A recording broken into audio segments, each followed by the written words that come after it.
Hello and Assalamu alaikum. My name is Umair Moin and I am going to present the topic getting things done or how to complete task in time. कोई भी task हो हमारी daily life पे तो हमने उसको किस तरह कंप्लीट करना है उसके सर्टन वेज हैं। सबसे जो पहला टेक्निक या मेथड है वो होता है डिसीजन पावर। कोई भी काम करना हो तो सबसे पहले माइंड में उसका डिसीजन बनाया जाता है कि वो काम आपने कब स्टार्ट करना है और कब उसे एंड करना है। तो डिसीजन पावर को फ्रेंच फिलोसफर एक्सप्लेन करते हैं एक डंकी की एग्जांपल से। एक डंकी जो काफ़ी दिनों से भूखा और प्यासा था, तो उन्होंने उस डंकी के राइट और लेफ़्ट साइड पे वाटर और फूड रख दिया। मिड में डंकी था। अब डंकी राइट साइड पे भी देख रहा था और लेफ़्ट साइड पे भी देख रहा, तो वो एक पहले स्टेप राइट साइड पे करता, फिर फ़ौरन ही एक स्टेप लेफ़्ट साइड पे करता। तो वो डिसाइड ना कर सका कि वो पहले फूड इनटेक करे या वाटर इनटेक करे। इसी तरह उसकी क्या हो गई, डेथ हो गई। तो वो कहते हैं कि like the fictional donkey people often must decide between two items of equal value. मतलब इंसान को भी किसी भी दो इक्वल वैल्यूज़ में डिसाइड करना होता है कि फ़र्स्ट उसे क्या चूज़ किया जाए। नेक्स्ट जो हमारे पास टेक्निक है उसको हम कहते हैं पोमोडोरो टेक्निक। पोमोडोरो टेक्निक क्या है कि अपने टास्क को आइडेंटिफाई करें डेज के हिसाब से कि आपने मंडे को क्या काम करना है, ट्यूसडे को क्या काम करना है। सेकेंडली आपने ये डिसाइड करना है कि आपने वो कितने टाइम के लिए करना है। 25 मिनट्स के लिए करना है तो आपने 5 मिनट की ब्रेक लेनी है, ब्रेक्स का डिसाइड करें। ये नेक्स्ट चार्ट भी पोमोडोरो टेक्निक है कि आपने पहले टास्क डिसाइड कर लिया, फिर आपने टाइमर लगा लेना है, फिर आपने उस टाइमर को फॉलो करना है, उस टाइमर तक आपने काम करना है, फिर आपने उस ब्रेक्स लेनी है, उसमें कुछ खा पी लेना है। इससे क्या होगा, आपकी कंसंट्रेशन मेंटेन रहेगी। The next is track and limit time. Track and limit time का ये मतलब है कि आपने ये अंदाज़ा लगाना है कि आप एक दिन में कितने आवर्स काम कर सकते हैं और आपको कितने आवर्स तक काम करना चाहिए। रिसर्च से ये पता चला कि जो 17% पीपल हैं अराउंड द वर्ल्ड, सिर्फ वही अपना जो पासेज ऑफ टाइम है उसको एक्यूरेटली यूज़ कर सकते हैं। बाकी जो 83% जो पीपल हैं वो अपना टाइम जो है वेस्ट कर देते हैं। A tool like Rescue Time can help by letting you know exactly how much time you spend on daily tasks, including social media, email, word processing and apps. आप बैठ के ये भी अंदाज़ा लगा सकते हैं कि आप एक चीज़ पे कितना वक्त अपना गुजार रहे हैं। Next is Parkinson's law. Parkinson क्या कहता था, वो कहता है कि work expands to fill the time available for its completion. कि अगर आपने एक टास्क को जितना ज़्यादा वक्त देंगे वो उतना ही ज़्यादा एक्सपेंड करता जाएगा। जैसे अब मेरे काम की डेडलाइन 10 डेज़ अभी पड़ी है, तो मैं ये कहूँगा आज नहीं तो मैं कल करूँगा, कल नहीं परसों करूँगा।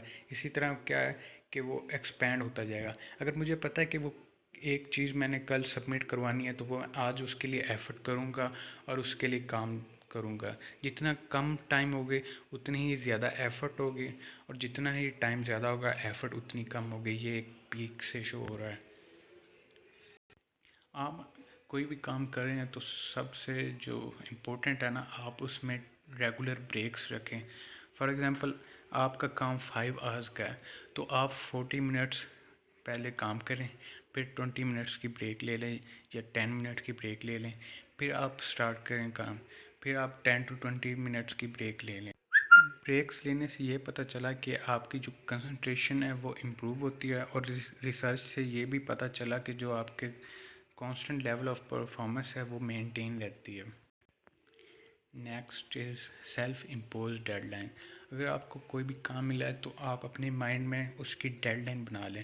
जैसे अगर मैंने एक वीक में कोई काम करना है तो मैं उससे 3-4 दिन पहले एक डेडलाइन बना लूँगा कि ये मैंने काम करना है, फिर मैं उस हिसाब से एक एफ़र्ट्स करूँगा।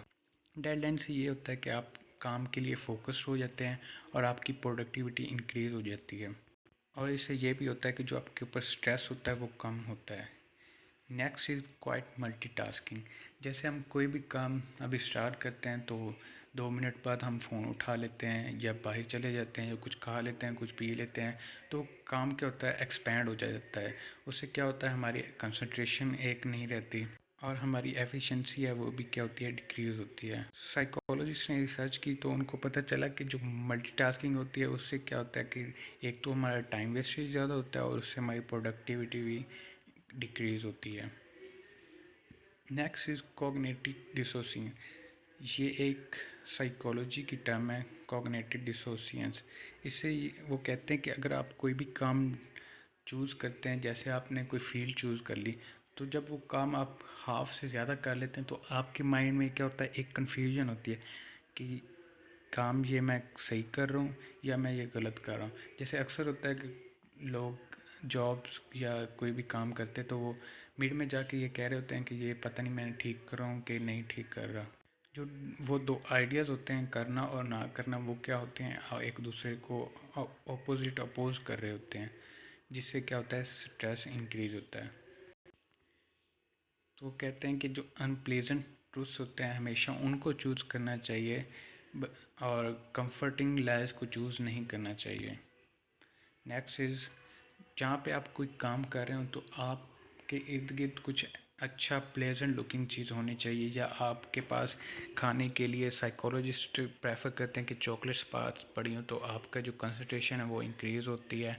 और अगर आपके इर्द गिर्द फ्लावर कैंडल्स हो तो आपके वर्क प्लेस पे आपकी जो परसेंटेज या प्रोडक्टिविटी है वो 15% इंक्रीज़ हो सकती है और आप हैप्पी मूड में काम कर सकते हैं। नेक्स्ट थिंग, जो लास्ट थिंग है कि जो हमने नहीं करना, वो ये है कि जैसे एज अ स्टूडेंट हम कोई भी असाइनमेंट्स वगैरह या स्टडी के लिहाज से कुछ पढ़ना हो तो हम 2 मिनट पढ़ के फ़ोन पे कोई गेम खेल लेते हैं। जैसे कि आजकल इम्पोर्टेंट गेम, जो इम्पोर्टेंट तो नहीं है, पबजी एडिक्शन गेम है, तो हम पबजी स्टार्ट कर लेते हैं तो वो उस पर हम आवर्स वेस्ट कर देते हैं।